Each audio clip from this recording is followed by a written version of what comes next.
The NDP Mining Critic made a visit to Prince George to talk about the BC Jobs Plan. The opposition is expressing anger over a government they say has left British Columbians out of that plan altogether. Mining critic Doug Donaldson sat shoulder to shoulder with the area's two NDP candidates and panned the BC Jobs Plan in light of the news of a mine near Tumbler Ridge importing hundreds of miners from China. We have many communities with significant employment issues. I come from an area that has some communities where there's 60 to 90% unemployment. You sit around a table like this, 9 out of 10 people aren't working. So when they hear this kind of news, they find it very hard to stomach. And I think the fault is a jobs plan without a fulsome training plan.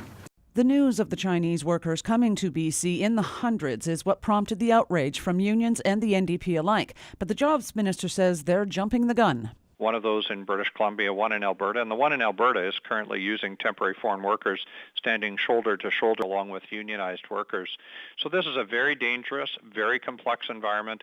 These positions are very short term. If a mine does end up operating in this location, it would start in about 2015, which is plenty of time for us to get people trained up and ready to go.